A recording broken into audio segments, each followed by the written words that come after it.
주신 하나님 감사합니다. 오늘도 귀하고 복된 3일 밤에 하나님의 말씀을 같이 묵상하며 그 말씀을 읽고 말씀을 통해 주시는 하나님의 지혜와 분별력과 은혜와 능력을 깨달을 수 있도록 이 시간 하나님 성령께서 역사해 주옵소서.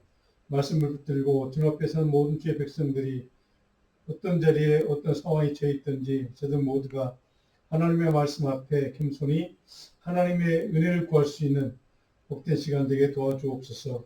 사사기에 말씀 우리가 읽고 묵상하고 있습니다. 사사들을 통해서 이스라엘 백성들에게 가장 필요한 때 하나님 영적인 리더들을 허락하셔서 저들 하나님의 은혜와 구원의 손길을 맡기고 주님의 도움을 구했던 또 하나님의 능력의 도구들로 쓰임받았던 사들처럼 우리 모든 성도들이 또 우리 자녀들이 그 믿음의 능력의 종들로 쓰임받을 수 있도록 하나님 동일하게 역사하여 주옵소서. 감사하고 예수님 기도합나이다. 네. 지난주에 우리 사사기 5장께 4장 5장께 말씀을 같이 나누며 드렸던 요절 말씀이 있습니다. 이사야 40장 31절 말씀 같이 읽고 오늘 본문 말씀으로 들어가겠습니다. 오직 여호와를 앙망하는 자는 새 힘을 얻으리니 독수리가 날개치며 올라갈 같을 것이요 다른 먹질하여도 곤비하지 아니하겠고 걸어가도 피곤하지 아니리로다. 아멘.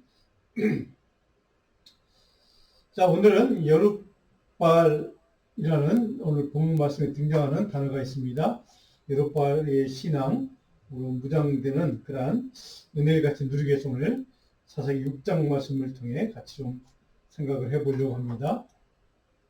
성경 좀 다 펴시고 각 가정에서 사사기 6장 말씀 1절로 6절 말씀을 우리 천천히 같이 읽고 오늘 본문 말씀 구체적으로 살펴보려고 합니다. 사사기 구약성경 369면입니다. 6장 1절로 6절 말씀을 같이 읽겠습니다.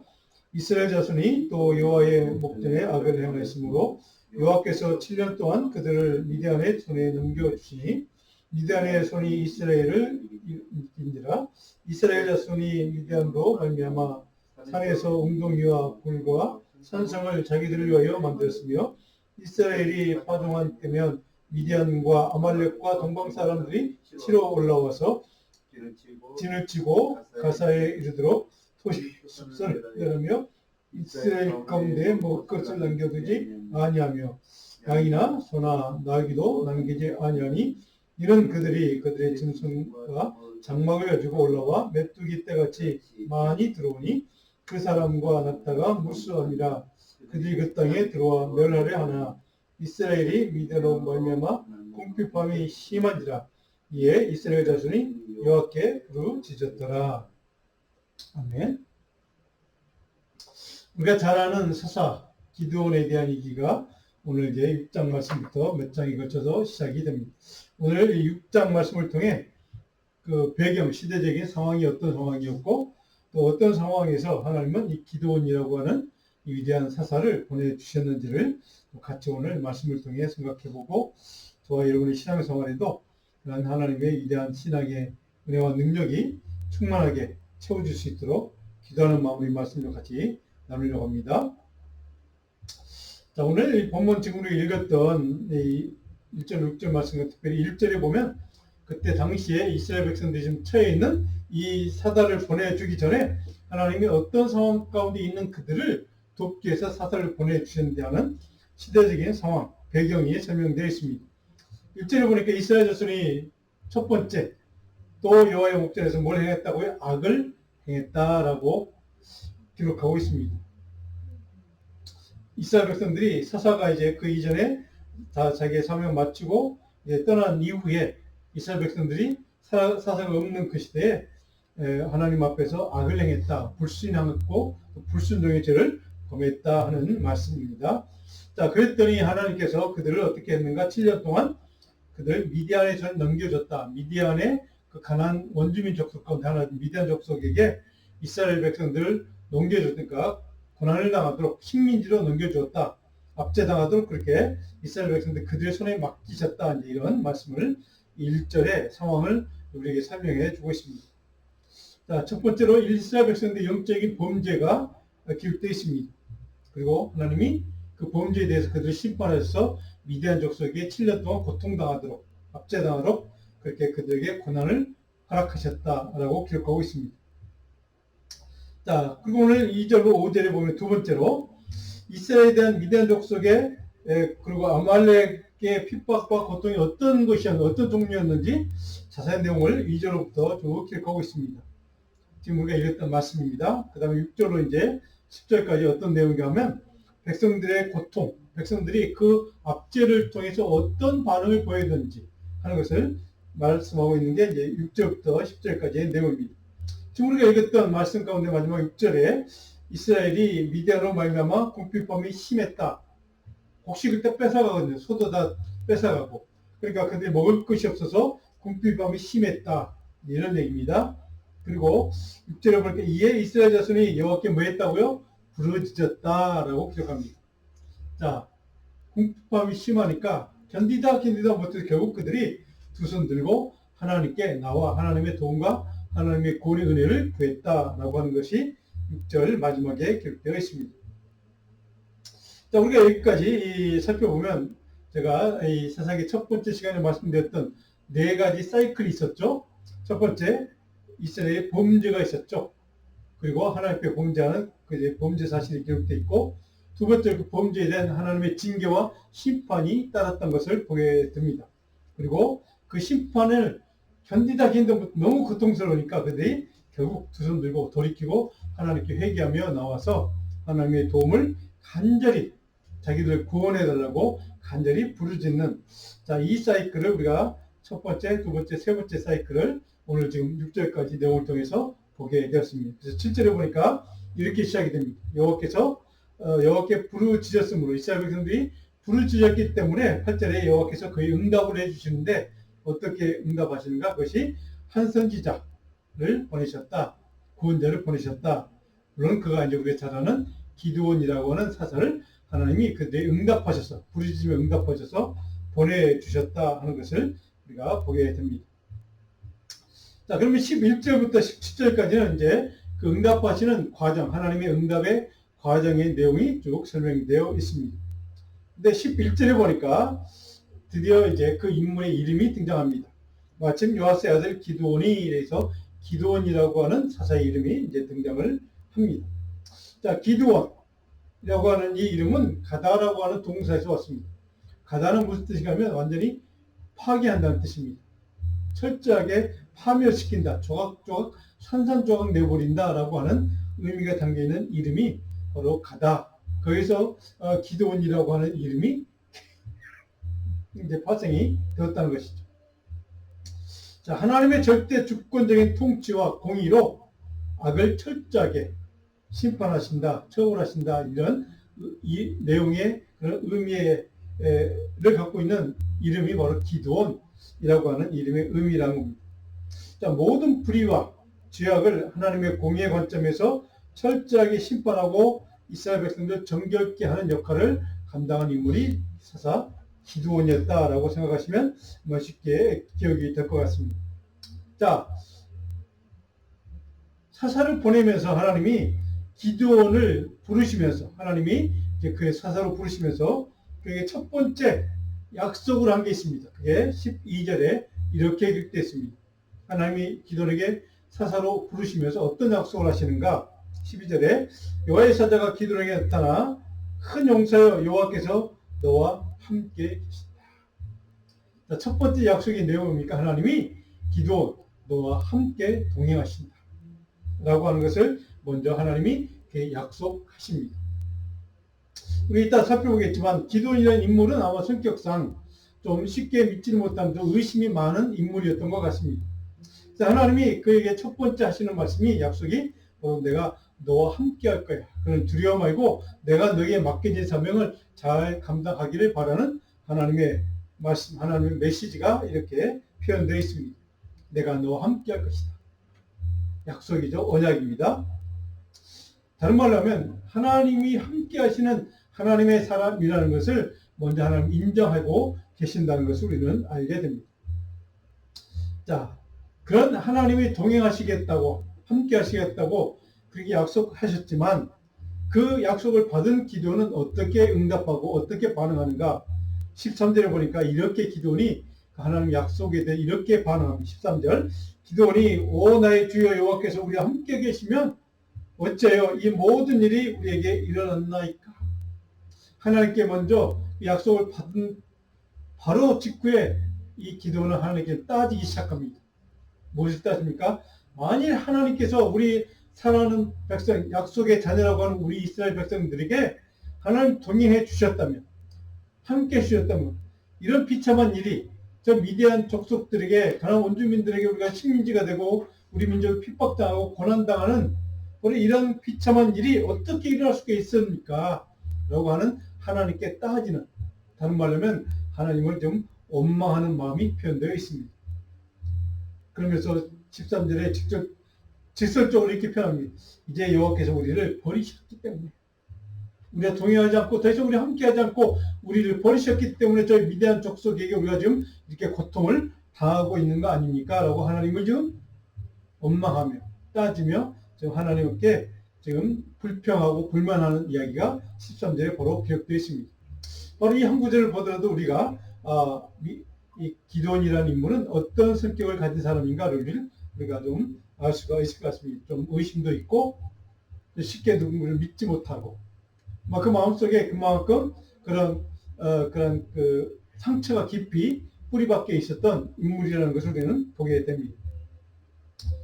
자, 지금 백성들이 경험하고 있는 이스라엘 백성들이 경험하는 그 민족적인 핍박과 압박과 고통, 절망적인 현실 앞에서 하나님이 그 원인이 바로 하나님 우리를 버렸기 때문이라, 우리와 동행하지 않았기 때문이라고 지금 그는 하나님을 향해서 원망하고 쏟아붓는 이야기입니다.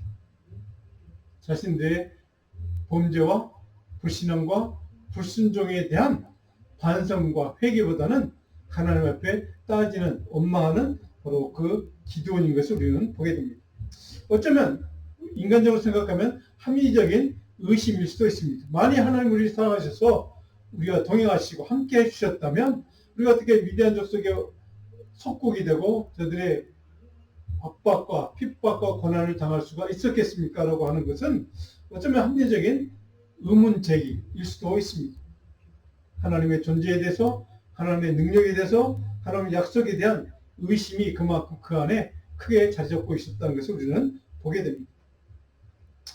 자, 어쩌면 저와 여러분들 인생에도 이런 경우가 분명히 있을 것입니다. 저와 여러분의 삶에서도 우리가 만나는 좀 어려운 고통의 문제들, 고난의 문제들, 감당하기 어려운 인생의 장애물들을 만났을 때 하나님의 살아계심도 존재하심도 의심할 수도 있고, 하나님의 약속이 정말 유효한 것인가, 하나님 정말로 우리를 사랑하시는 건가 라고 하는 의심도 우리도 종종 할 때가 있을 것입니다. 자, 지금 기도는 그런 상황 가운데 하나님께 도전하고 따지고 원망하고 질문하고 있는 것을 보게 됩니다. 어쩌면 기도는 우리와 같이, 우리와 별 차이가 없는 그러한 보통 일상적인 그러한 신앙생활을 했던 것 같습니다.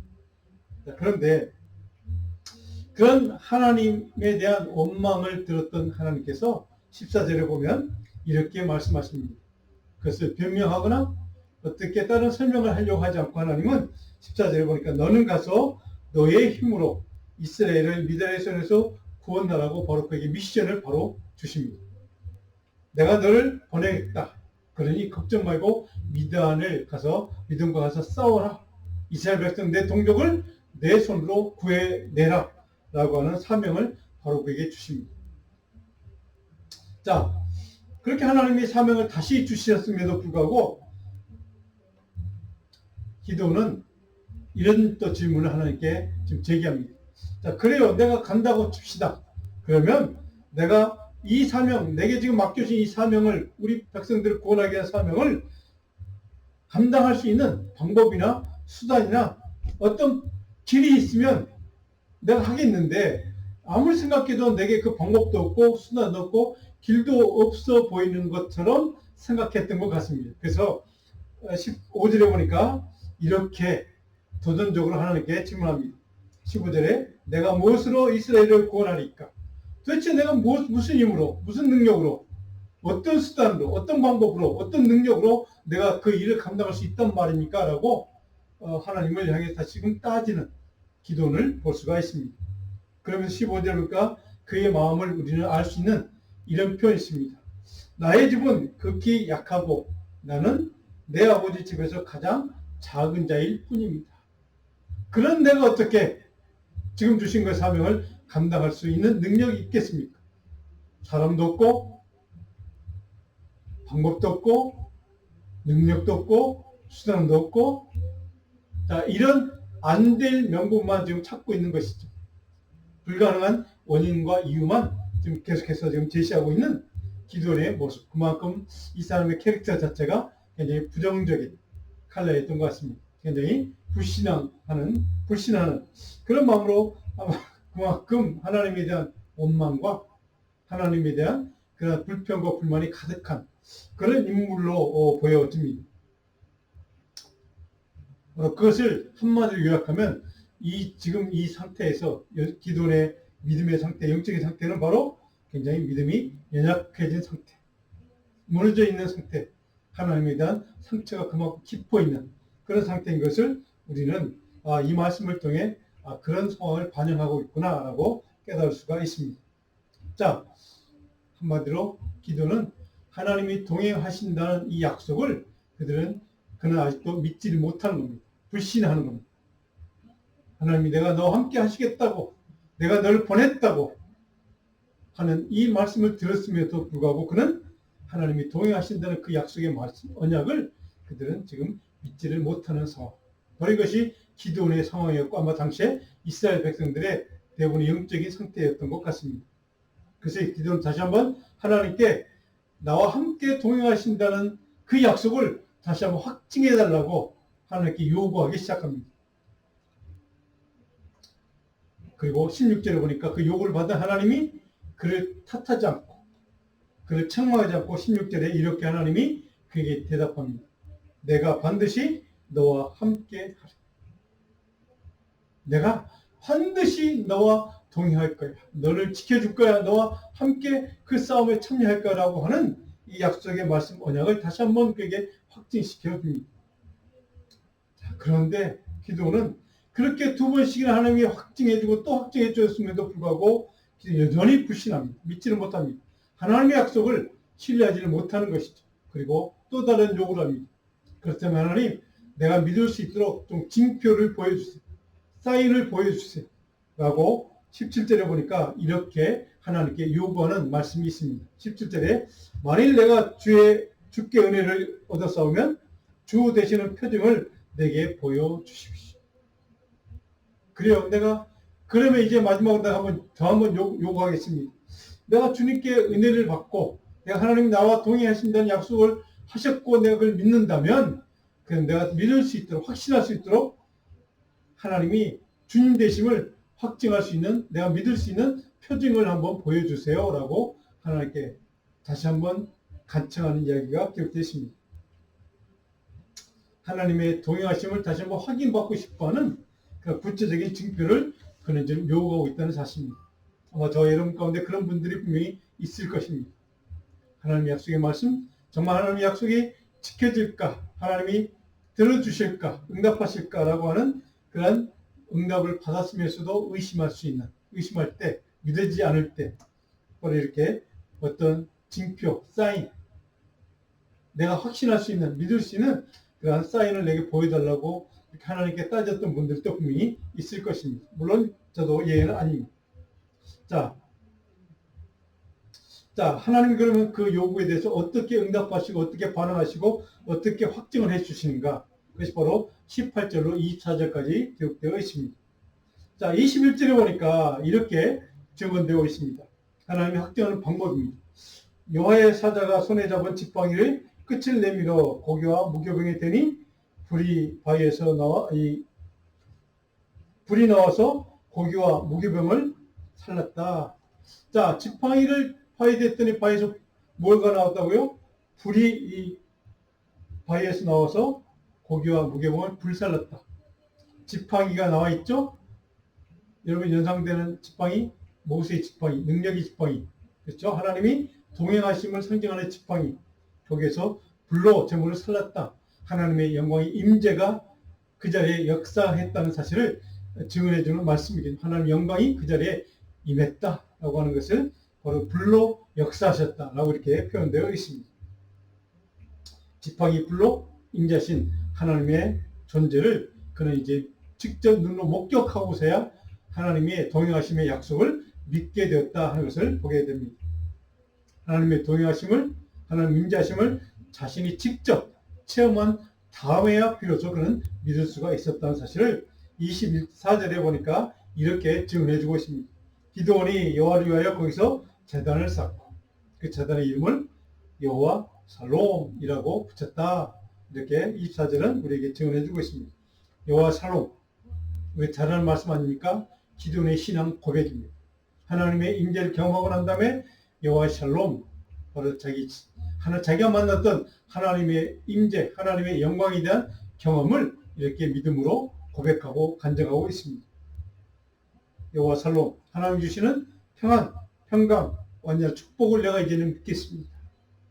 하나님이 보장하시는 안정과 번성의 축복을 내가 믿고 이제 주님이 내게 맡겨주시는 그 사명, 내 백성을 미디안에서 구원해달라는 그 하나님의 맡겨주신 이 민족권의 사명을 내가 감당하는 일에 내가 앞장서서 나가겠습니다라고 하는 하나님의 약속의 말씀에 대한 확정을 인정하고 하나님이 내게 평강을 주시겠다는 믿음을 이렇게 고백하고 있습니다.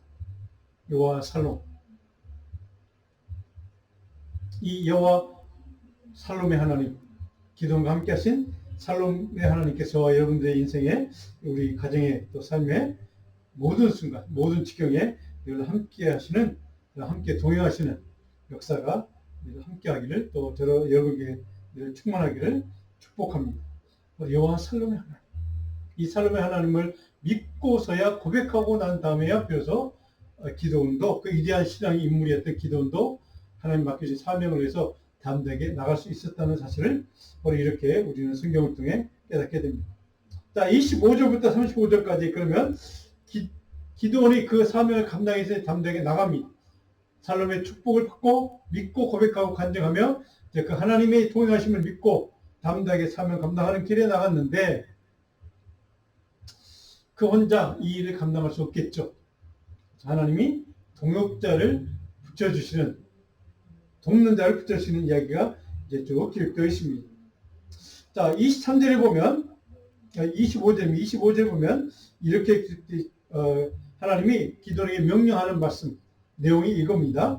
그날 밤에 여호와께서 기도원에게 이르시되 내 아버지에게 있는 수소 곧 7년 된 둘째 수소를 끌고 와서, 물론 제사 지내는 얘기입니다. 그 다음에 내 아버지에게 있는 바알의 제단을 헐며 그 곁에 아스레의 상을 찍고, 자, 아버지가 섬겼던, 가문 전체에 섬겼던 신이 있습니다. 그 우상이죠. 바알 신입니다. 그 아세라 신. 그 바알의 제단을 헐어버리고 파괴하고 아세라 신 상을 찍어버리고, 그래서 그걸 불태워서 내게 제단을 쌓는 그 제단의 불로 태우라 이렇게 명령하십니다.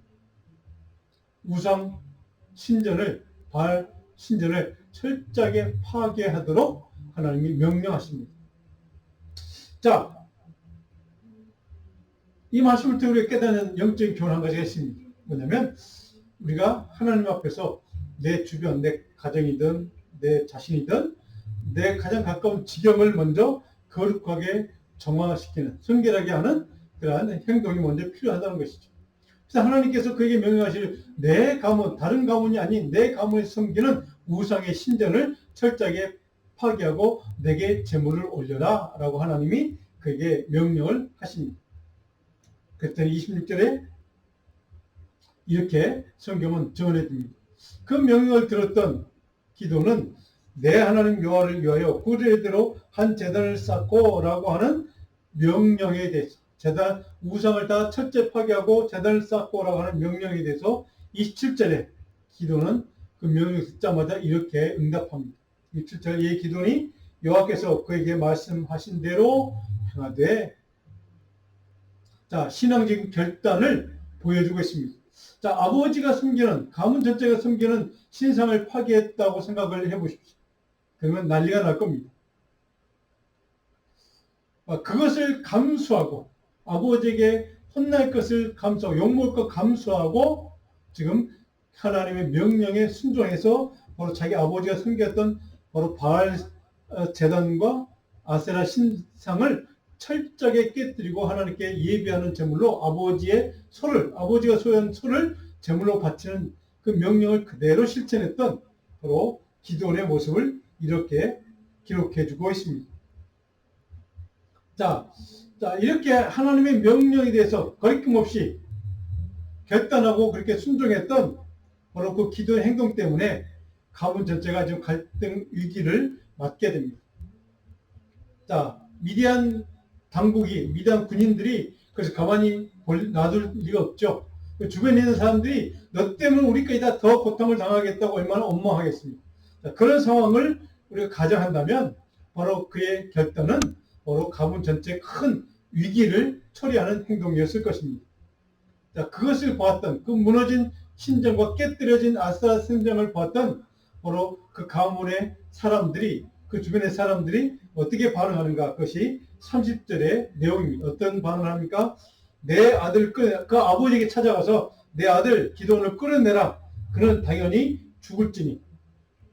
그것 때문에, 그의 행동과 결단 때문에, 하나님 말씀에 대한 명령에 대한 순종 때문에 바로 그의 좀 생명의 위기, 좀 생명을 지금 이제 죽임을 당할 수 있는 위기를 지금 맞게 되었다는 사실을 30절은 우리에게 증언해주고 있습니다. 기드온에 대한 분노와 미움과 원망이 가득한 주변 사람들의 반응을 우리는 볼 수 있습니다.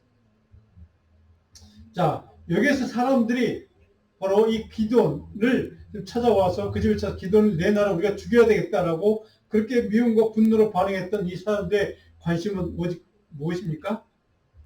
그들은 다 이스라엘 백성들입니다. 하나님을 섬겼던 사람들이고 하나님을 예배했던 사람들. 그런데 이 순간 그들의 유일한 관심사, 그들의 모든 관심의 집중은 어디에 있습니까?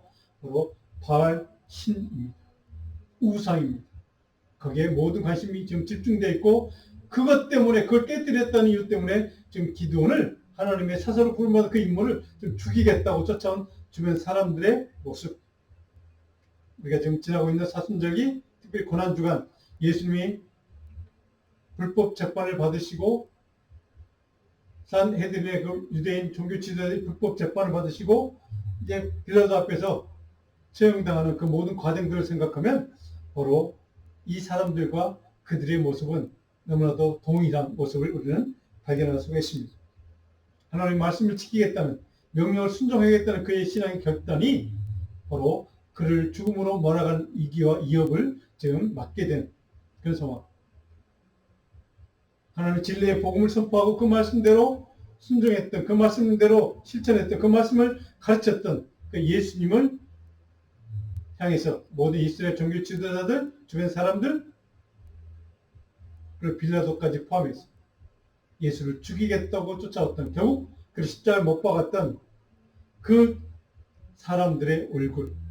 오늘 이것을 바로 이 세상 사람들이 우리 크리스찬들 향해서 우리가 진실로 하나님의 복음대로 순종하고 살겠다고 결단한 하나님의 사람들을 향해서 가해지는 그러한 무언의 압박, 핍박일 수도 있습니다. 그런 것들 때문에, 그런 눈치를 보느라고, 그런 사람들 때문에 바로 우리는 하나님 말씀대로 순종하기 참 어려운 시대를 살아갑니다. 그럼에도 불구하고 기드온은 그렇게 의심이 많았던, 불신했던 그런 인물이었던 기드온도 결국 하나님 앞에 하나님을 만난 다음에 결단하고 하나님 말씀 그대로를 들여가지고 실천할 수 있었던 그 기드온의 믿음. 자, 바로 이것과 오늘 이 시대를 살아가는 당시의 이스라엘 백성들 영적인 타락의 현실, 바로 굉장히 오버랩되고 있는 그런 모습이기도 합니다. 자, 그런 사람들의 반응에 비해서 기드온의 아버지, 정작 자기가 섬겼던 신상도 다 깨뜨리고 자기가 소유했던 소도 제물로 바치고 끌고 갔던 그 아들을 향해서 바로 그 아버지 요아스는 어떻게 반응하는가? 31절로 32절에 그 아버지의 반응이 이렇게 증언되고 있습니다. 이 36절에 보니까 너희가 바알을 위하여 다투느냐? 너희가 바알을 구원하겠느냐? 바알이 과연 신일진데 그의 재단을 파괴했은즉 그가 자신을 위해 다툴 것이다. 자, 아버지가 반응하는 말의 내용은 지금 사람들의 반응과 정반대되는 반응을 하고 있습니다. 자식을 향해서, 기도를 향해서 너 왜 그랬느냐고 꾸짖을 수도 있는 상황. 당연히 그것이 정상인 상황인 것 같은데 자기의 재물까지도 재물로 바쳤던 자기 허락 없이 그런 상황인데도 불구하고 자기가 손해봤음에도 불구하고 아주 기도를 꾸짖지 않고 사람들을 향해서 이렇게 반응합니다. 너희들이 바알을 위해서 이렇게 내 아들을 죽이겠다고 쫓아왔느냐? 너희가 바알을 구원할 수 있겠느냐? 바알이 과연 신이라면 바로 이 문제를 일으켰던 내 아들과 바알이 싸워서 바알이 내 아들을 처치할 거 아니냐? 라고 하는 어쩌면 조롱 섞인 그러한 지금 아버지의 항변의 이야기를 우리는 볼 수가 있습니다. 그랬더니 32절에 이렇게 성경은 기드온의 신앙의 결단을 이렇게 평가해 줍니다. 32절 그날에 기드온을 여룹바알이라고 불렀으니 여룹바알이라고 기드온을 불렀다라고 하는 그의 별칭을 이렇게 붙여줍니다. 여룹바알. 자, 이는 그가 바알의 제단을 파괴했으므로 바알이 그와 더불어 다툴 것이라. 자, 여룹바알의 의미는 뭐냐면 바알과 바알과 다툰다는 뜻입니다. 바알과 싸운다는 뜻입니다. 바알과 싸웠던, 다투었던, 당시에 미디안과 강대국 미디안의 신이었던, 국가 신이었던 그 바알 신을, 신전을 깨뜨리고, 제단을 깨뜨리고, 아세라 신을 깨뜨렸던 그러한 기드온의 신앙의 결단을 여룹바알, 담대하게 그 와중에서, 그 상황에서도 겁먹지 않고, 두려워하지 않고, 바알과 싸웠던 인물, 믿음의 사람, 바로 그것을 여룹바알이라고 하는 믿음의 그러한 기드온의 믿음의 신앙의 결단을 이렇게 인정해주는 말씀으로 기록되어 있습니다. 자, 여기서 우리가 기억해야 될 것. 자, 기드온은 여룹바알이라고 하는 이 별칭을 붙여준 이유 가운데 바로 이런 의미가 있습니다. 이스라엘 신앙의 공동체, 이스라엘 백성들의 영적인 유익을 위해서, 신앙의 가치를 지키기 위해서, 하나님의 명령을 지키기 위해서, 순종하기 위해서 우상 세력과 담대하게 맞서 싸우는 믿음의 결단을 가진 사람이 기드온이었다는 것을 이 여룹바알이라고 하는 그의 별칭은 우리에게 말씀하고 있습니다. 이스라엘 신앙 공동체의 영적인 순결성과 거룩성을 다시 회복하고 지키기 위해서 바로 결단하고 과감하게 두려움 없이 바로 바알신과 싸웠던 믿음의 위대한 신앙의 인물이 바로 기드온이라는 것을 우리에게 가르쳐주고 있습니다. 그런데 중요한 것은 그것을 끝나면 참 좋겠는데 그의 위대한 신앙의 결단이 더 큰 위기를 초래하게 됩니다. 33절에 보니까 가나안 원주민 그 주변에 있는 여러 원주민들이 연합군 동맹군을 이제 만들어서 세워서 이스라엘 백성들을 지금 쳐들어오는 겁니다. 공격해 들어옵니다. 자, 그 위기 앞에서 하나님은 기드온을 버려두지 않습니다. 기드온을 돕는 동역자, 돕는 자를 예비하시고 그를 세워서 그를 돕게 하시는 이야기가 바로 34절에 이렇게 소개되고 있습니다. 34절 같이 한번 읽어볼까요? 여호와의 영이 기드온에게 임하시니 기드온이 나팔을 불매 아비에셀이 그의 뒤를 따라 부름을 받으니라. 그 위기 앞에서 이스라엘 민족들이 다시 한번 전쟁의 위기 앞에 풍전등화 위기 앞에서 하나님이 그를 버려두지 않고 동역자, 돕는 자 아비에셀을 세워서 그를 돕게 하셨다는 말씀을 증언하고 있습니다. 아비에셀, 도움과 능력의 근원이라는 뜻입니다. 능력의 근원, 원천 대신은 아버지라는 뜻입니다.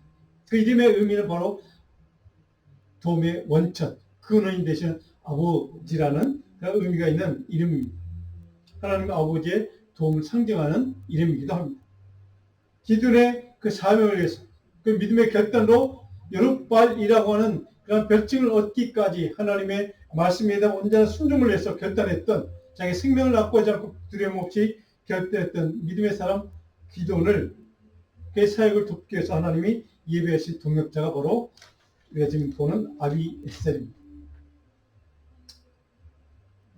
물론 그 이후에 보면 성경은 그 주변에 다른 여러 이 이스라엘 백성들의 다른 주변에 있는 지파들이 연합군이 동원됩니다. 그래서 그들과 함께 맞서 싸우는 그렇게 하나님이 도우시는 이야기도 기록되십니다.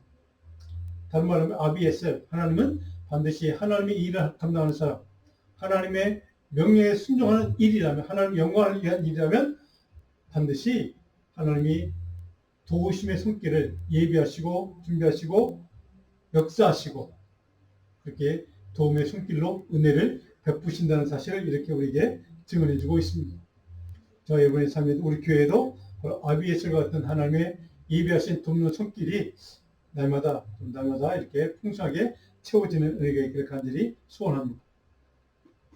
자, 오늘 이 말씀을 통해 우리가 배울 수 있는 영적인 적용할 수 있는 교훈을 한번 볼까요? 같이 한번 읽어봅니다. 이 시대는 여룻바알과 아비에셀의 영성으로 무장되어 복음을 위해 싸울 하나님의 사람이 필요한 시대임을 우리는 기억해야만 합니다. 이 시대가 필요한 사람, 믿음의 사람이 바로 여룻바알의 신앙, 그리고 아비에셀의 신앙으로 무장된 믿음의 사람이라는 겁니다. 자, 그 다음 또 한 가지 볼까요? 이런 믿음의 결단으로 그리스도의 진리, 복음을 위해 싸우는 하나님의 사람들을 돕기에 하나님은 반드시 동역자, 방법, 길을 예비하시고 도우실 것을 믿고 담대하게 두려움없이 맞서 싸워서 나가야 한다는 것을 오늘 이 말씀을 통해 우리는 깨닫게 됩니다. 자, 오늘 묵상 요절 사무엘상 2장 30절 말씀 제가 묵상 요절로 드립니다. 같이 한번 볼까요? 그러므로 이스라엘의 하나님 나 여호와가 말하노라 나를 존중히 여기는 자를 내가 존중히 여기고 나를 멸시하는 자를 내가 경멸 하나님을 존귀히 여겼던 기도를 향해서 하나님은 그의 동행을 약속해 주셨고 그 바로 사인을 보여주셨고 그리고 여룻바알이라고 칭함을 받을 만큼 믿음의 결단할 수 있는 믿음의 능력과 은혜로 그를 함께해 주셨고 아비에셀이라고 하는 동역자까지 붙여주셨던 그 하나님의 은총 바로 이것이 하나님을 존중하고 하나님을 경배하는 믿음의 사람에게 반드시 하나님을 존중해 주시겠다. 그를 도우시겠다고 함께하겠다고 하는 약속의 말씀을 여러분 제 마음속에 이 사순절기 고난주간을 지나면서 기억하는 말씀 되기를 원합니다. 기도하겠습니다.